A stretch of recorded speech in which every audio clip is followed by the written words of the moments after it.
ಒಂದಲ್ಲ ಎರಡಲ್ಲ 3-4 ಬಾರಿ ಮಹಿಳೆ ಹಲ್ಲೆ ಮಾಡ್ತಾಳೆ ಆಟೋ ಡ್ರೈವರಿಗೆ. ಅವನ ತಾಳ್ಮೆ ತುಂಬಾ ಹೆಚ್ಚಿಗೆ ಇದೆ ಆ ಲೋಕೇಶ್ ಅವರಿಗೆ. ಚಪ್ಪಲಿಯಲ್ಲಿ ಪದೇ ಪದೇ ಹೊಡೆದು ದರ್ಪವನ್ನ ತೋರಿಸ್ತಾಳೆ. ಹಿಂದಿಯಲ್ಲಿ ಮಾತನಾಡ್ತಾ ಇರ್ತಾಳೆ ಇವಳು.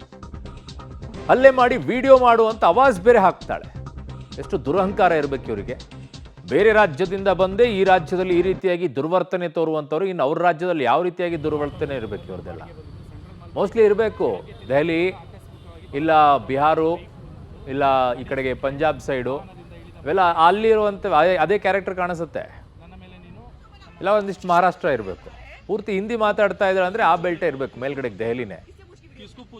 ಈ ರೀತಿಯಾಗಿ ದುರ್ವರ್ತನೆ ತೋರಿಸುವಂಥವ್ರಿಗೆ ಪಾಠ ಕಲಿಸ್ಬೇಕು. ಮತ್ತು ಪೊಲೀಸರು ಹೇಳ್ತಾರಂತೆ ರಿವರ್ಸ್ ಕೇಸ್ ಹಾಕಿದ್ರೆ ಏನ್ರಿ ಮಾಡ್ತೀರಾ ರೇಪ್ ಕೇಸು ಅಂತ. ಏನ್ರಿ ರೇಪ್ ಕೇಸ್ ಹಾಕೋದು?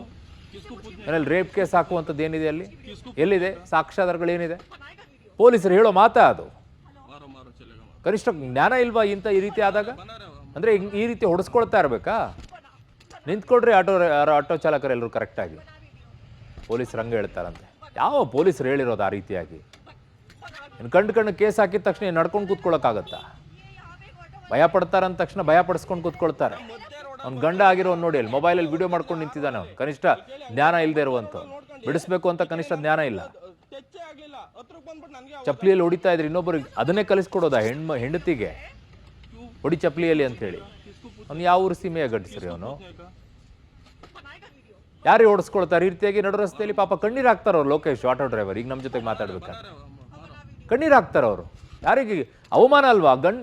ಅವ್ನು ನಿಜವಾಗಿಯೂ ಕೂಡ ಅತ್ಯಂತ ತಾಳ್ಮೆಯಿಂದ ವರ್ತನೆ ಮಾಡಿರೋದಲ್ಲಿ ಆ್ಯಕ್ಚುಲಿ ಅವರು. ಆ ತಾಳ್ಮೆಗಂತಂತೂ ನಾವು ಹ್ಯಾಟ್ಸ್ ಆಫ್ ಹೇಳಬೇಕು. ಎಷ್ಟು ತಾಳ್ಮೆಯಿಂದ ವರ್ತಿಸಿದ್ದಾರೆ ಅಲ್ಲಿ ಅಂತ ಹೇಳಿ. ಇಲ್ಲ ತೆಗೆದೆರಡು ಮಕ್ಕಕ್ಕೆ ಕೊಟ್ಟಿದ್ರೆ ಏನಾಗಿರೋದು ಅವಳ ಪರಿಸ್ಥಿತಿ? ಅವಾಗ ಬೇರೆ ರೀತಿಯಲ್ಲಿ ಆಗಿರೋದು. ಹೆಣ್ಮಗಳ ಮೇಲೆ ಕೈ ಮಾಡ್ಬಿಟ್ರು ಆಟೋ ರಿಕ್ಷಾ ಚಾಲಕರು ಅಂತೇಳಿ. ಈಗ ತಾಳ್ಮೆಯಿಂದ ವರ್ತಿಸಿಲ್ವಾ? ಎಲ್ಲಿದ್ದೀರಾ ಮಹಿಳಾ ಆಯೋಗದವರು? ಬೇರೆ ಸಂದರ್ಭದಲ್ಲಿ ಹೋಗ್ತೀರಾ ಮಹಿಳೆಯಿಂದ ಈ ರೀತಿಯಾಗಿ ನೋವನ್ನು ಅನುಭವಿಸಿದಾಗ ಈಗ ಬರಲ್ವಾ ನೀವು? ಮಹಿಳೆಯರಿಗೆ ಮಾತ್ರ ಆದಾಗತ್ತೆ. ಯಾಕೆ ಈಗ ಹೇಳಲ್ಲ ನಿಮಗೆ? ಯಾಕಂದ್ರೆ ಪುರುಷರ ಆಯೋಗ ಇಲ್ವಲ್ಲ, ಮಹಿಳೆಯರ ಆಯೋಗ ಮಾತ್ರ. ಅವ್ರಿಗೆ ನೋವಾದ್ರೆ ಮಾತ್ರ, ಗಂಡು ಮಕ್ಕಳಿಗಾದ್ರೆ ಇಲ್ಲ. ಹೆಣ್ಮಕ್ಳಿಂದ ಈ ರೀತಿಯಾಗಿ ಅನ್ಯಾಯ ಇದ್ರೆ ಕಣ್ಣಿಗೆ ಕಾಣಿಸ್ತಾ ಇದೆಯಲ್ವಾ? ಈಗೇನು ಉತ್ತರ ಕೊಡ್ತೀರಾ ಹೇಳಿ ಅದಕ್ಕೆ ನೋಡೋಣ.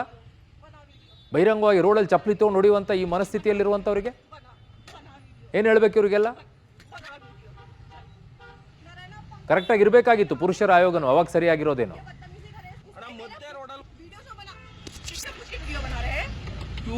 किसको पूछने का? किसको पूछने का? किसको पूछने का? बनाएगा वीडियो, बना वीडियो।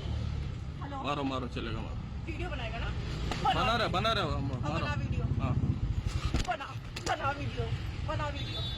चल बना वीडियो, बना वीडियो, बना वीडियो, बना वीडियो। चल नारायण पंकज ये यहाँ पे एक ऑटो वाला है, ये बदतमीजी करे। ಅಣ್ಣ ಮಧ್ಯ ರೋಡಲ್ಲಿ ಬರ್ತಾವ್ರಣ್ಣ. ನಾನು ಆ ಕಡೆ ಹೋಗ್ತಾ ಇದ್ದೀನಿ ಆ ರೋಡಲ್ಲಿ. ಅಲ್ಲಿ ಕೇಳಿ ಅಂಗಡಿಯವ್ರನ್ನ ಮಧ್ಯ ರೋಡಲ್ಲಿ ನೋಡ್ಕೊಂಡು ಈ ಕಡೆ ನನ್ನ ಗಾಡಿಗೆ ಟಚ್ಚೇ ಆಗಲಿಲ್ಲ. ಹತ್ರಕ್ಕೆ ಬಂದ್ಬಿಟ್ಟು ನನಗೆ ಆವಾಜ್ ಆಗ್ತದೆ. वीडियो जो बना किससे पूछ के वीडियो बना रहे हैं? क्यों? किसको पूछने का? किसको पूछने का? किससे पूछ के वीडियो? किसको पूछने का? बनाएगा वीडियो, बना वीडियो। हेलो मारो मारो चलेगा मारो। वीडियो बनाएगा ना? बना रहे मारो। बना वीडियो, हाँ बना वीडियो, बना वीडियो। चल बना वीडियो, बना वीडियो, बना वीडियो, बना वीडियो। चल नारायण पंकज ये यहाँ पे एक ऑटो वाला है, ये बदतमीजी करे। ಅಣ್ಣ ಮಧ್ಯ ರೋಡಲ್ಲಿ ಬರ್ತಾವ್ರಣ್ಣ. ನಾನು ಆ ಕಡೆ ಹೋಗ್ತಾ ಇದ್ದೀನಿ ಆ ರೋಡಲ್ಲಿ. ಅಲ್ಲಿ ಕೇಳಿ ಅಂಗಡಿಯವ್ರನ್ನ ಮಧ್ಯ ರೋಡಲ್ಲಿ ನೋಡ್ಕೊಂಡು ಈ ಕಡೆ ನನ್ನ ಗಾಡಿಗೆ ಟಚ್ಚೇ ಆಗಲಿಲ್ಲ. ಹತ್ರಕ್ಕೆ ಬಂದ್ಬಿಟ್ಟು ನನಗೆ ಆವಾಜ್ ಆಗ್ತದೆ. वीडियो जो बना किससे पूछ के वीडियो बना रहे हैं?